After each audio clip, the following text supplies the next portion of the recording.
One thing I've learned doing this is when you concentrate on one story area, when you look at a particular subject, it's very easy to take your eye off the ball and get distracted.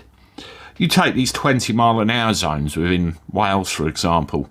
Do you think they're the only place where this is being implemented, where this is going on? Well, get a load of this.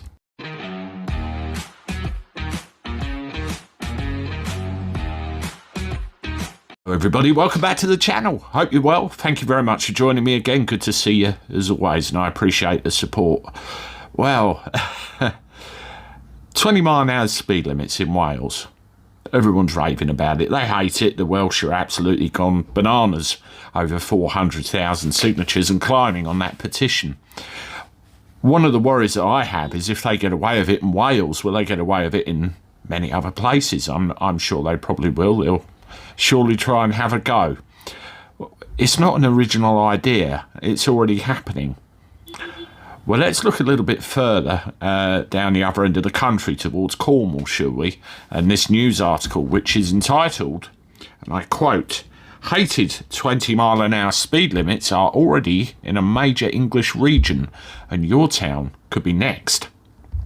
The rollout of the 20-mile-an-hour zones has been going on for longer than a year, and police have said they will enforce the rules. We need the police out there to enforce the rules. Amid protests in Cardiff and an online petition, which we obviously know about, which has reached all those votes, and it's actually broken a record for the Senedd. Turns out Wales's new policy of 20-mile-an-hour speed limits in built-up areas isn't as original as it sounds. For a long time now, the Conservative-run Cornwall Council has been implementing 20-mile-an-hour speed limits down from the original 30 in certain residential and built-up areas, and they have plans to roll this out to other urban areas over the coming years. The reasons given include reduced casualties. That I can kind of see, because it's the old adage, if I hit you at 20, you're more likely to walk away from it than I hit you at 30.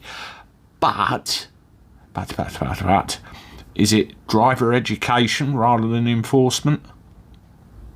I saw a very telling video where they, I don't know if you've ever seen it, the cardboard box test, where they have a load of cardboard boxes and get you to drive at them at certain speeds and brake on a line, and, you know, you either hit the boxes or you don't, depending on how fast you're going.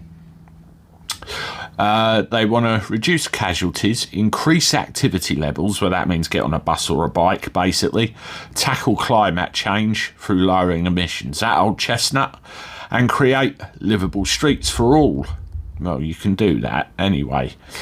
Local Tory councillor and Cornwall Transport Minister Connor Donisholme referred to a really successful pilot scheme which took place in Falmouth, Penryn and Camelford in 2022, with the second phase of the rollout taking place this year in areas including Camborne and Truro. Nice place, Truro. I went there a little while ago. Phase 3, 4, 5 are scheduled for 2024, 2025 and 2026 respectively, by which stage all urban areas including Newquay, Bude and Padstow will be kitted out with 20-mile-an-hour signs.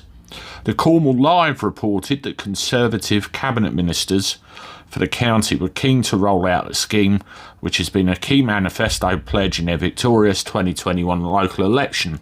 The local outlet were generally positive in going to be crossing these roads, and it would make me much more comfortable abiding to the 20-mile-an-hour speed limit. So it's happening in Cornwall. Now, as you know, I live in Margate, obviously down in the southeast, and there's loads of 20-mile-an-hour zones coming up around here, particularly along the seafront. It's littered with pedestrian crossings and 20-mile-an-hour zones and all sorts. So the thing is, if it happens there, is it going to spread everywhere else? I could see that. I really could.